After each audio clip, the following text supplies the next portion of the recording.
বৈষম্যবিরোধী ছাত্র আন্দোলন হয়ে উদীয়মান ছাত্রনেতা এবং অনেকটা চলনে বেলনে কথাবার্তায় অথবা নেতৃত্বের দিক থেকে যাদেরকে মনে করা হয় যে তারা হয়তো আগামী দিনে ভিন্ন মাত্রায় দেশের রাজনীতির নেতৃত্ব দিতে চান, তারা প্রত্যেকেই আগামীতে নির্বাচন নিয়ে কথাবার্তা বলেন, ভাবছেন। তেমনই একজন বৈষম্যবিরোধী ছাত্র আন্দোলনের আহ্বায়ক হাসনাত আবদুল্লাহ। আমার মাঝে মধ্যে মনে হচ্ছে তারা কি একটুখানি সব কিছুতেই নাক গলাতে চান এখন। দেখেন, একেবারে ধরেন ছোটোখাটো বিষয় থেকে একেবারে বলে না যে একেবারে চণ্ডীপাঠ পর্যন্ত তাদের সব কিছুতেই একটা ইন্টারেস্ট। দেশের জাতির বৃহত্তর যে বিষয়গুলো, এই যে জুলাই অভ্যুত্থানের ঘোষণাপত্র, ইভেন সংস্কার, সংবিধান সংস্কার, জাতীয় সংস্কার, সব কিছুতেই তাদের যেতে হবে। আবার কোথায় গিয়ে কোন পিয়ন পর্যায়ের মানুষজন, চতুর্থ শ্রেণীর কর্মচারী, তারা গণ্ডগোল করলো, মারামারি করলো, এগুলোর মধ্যে তাদের নাক গলাতে হবে। এর আগে জগন্নাথ বিশ্ববিদ্যালয়ে গিয়ে যারা এই সমন্বয়কারী তাদের কেউ কেউ হেনস্থা হয়েছেন, অপমানিত হয়েছেন, এরকম দেখা গেছে। এবারের খবরটি, যিনি এবার বৈষম্যবিরোধী ছাত্র আন্দোলনের ফ্রন্ট লাইনে মোটামুটি বলা যায় যে সামনের দিকে অফিসিয়ালি একক নেতৃত্ব দিচ্ছেন হাসনাত আবদুল্লাহ, অনেক বেশি রকম স্ট্রংলি কথাবার্তা বলেন এই সময়ে, বিশেষ করে ফেসিবাদ বিরোধী, আওয়ামী লীগ বিরোধী, আগামী নির্বাচন নিয়ে স্পষ্ট দিক নির্দেশনা দেওয়ার চেষ্টা করেন, বা সরকার কি করবে সে সম্পর্কে জনগণকে নিজের সরকারের না থেকেও ধারণা দেন।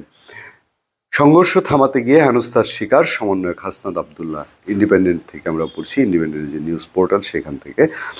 ঢাকা বিশ্ববিদ্যালয়ের শিক্ষার্থীদের সঙ্গে 7 কলেজের শিক্ষার্থীদের চলা সংঘর্ষ নিয়ন্ত্রণে গিয়ে হেনস্থার শিকার হয়েছেন বৈষম্যবিরোধী ছাত্র আন্দোলনের আহ্বায়ক হাসনাত আবদুল্লাহ। এখানে প্লাটনের পর প্লাটন বিজেপি মোতায়েন করা হয়েছে, শত শত পুলিশ আছে, তারপরেও উনার এখানে যেতে হয়েছে একটু কি শুধু নেতৃত্ব শোয়াপের জন্য। রোববার দিবাগত রাত 12টার দিকে নীলক্ষেত এলাকায় এই ঘটনা ঘটে। এই ঘটনার একটি ভিডিও সামাজিক যোগাযোগ মাধ্যমে ছড়িয়ে পড়েছে, আপনারা নিশ্চয়ই দেখছেন।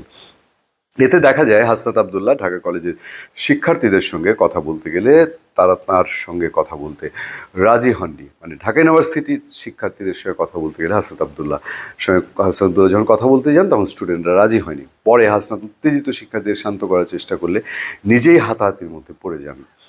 এ সময় ঘটনাস্থলে ঢাকা বিশ্ববিদ্যালয়ের শিক্ষার্থীরা হাসনাতকে উদ্দেশ্য করে আপত্তিকর মন্তব্য করে এবং ভুয়া ভুয়া বলে স্লোগান দেয়। পরে তিনি সংঘর্ষ এলাকা ছেড়ে ক্যাম্পাসের দিকে চলে যান। ওই যে বলছিলাম যে সব কিছুতেই নাক গলাতে, বা সব পরিস্থিতিতেই কি সব কিছুতে নাক গলানো যায়।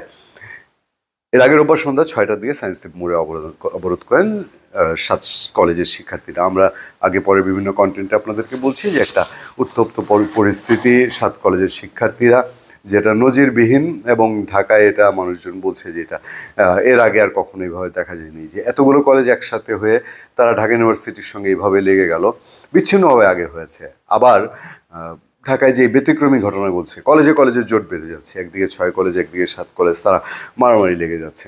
এই পরিস্থিতিগুলোর ট্যাকেলের জন্যে শুধু যে জোর বা দাপট অথবা শক্তি অথবা আইনশৃঙ্খলা বাহিনীর বল প্রয়োগ, এইটা যে অ্যাপ্রোপ্রিয়েট সমাধান না, এটা নিশ্চয়ই আমরা 5 আগস্টে বুঝে গেছি। আমরা এই কথাটা বারবার মনে করিয়ে দিতে চাচ্ছি যে ছাত্ররা একটা ইমোশনালি চলে, যতটা না লজিক তার চেয়ে বেশি ইমোশনালি মুভ করে, এটাও 5 আগস্টে প্রমাণ হয়েছে। সুতরাং তাদেরকে হ্যান্ডেল করতে হলে স্মার্টলি মাথায় হাত দিয়ে হ্যান্ডেল করা ছাড়া বিকল্প কোনো পথ আছে কিনা। ধন্যবাদ সবাইকে, ভালো থাকবেন, সুস্থ থাকবেন। আপনাদের সাথে আমি আতিক রহমান, পূর্ণিয়া।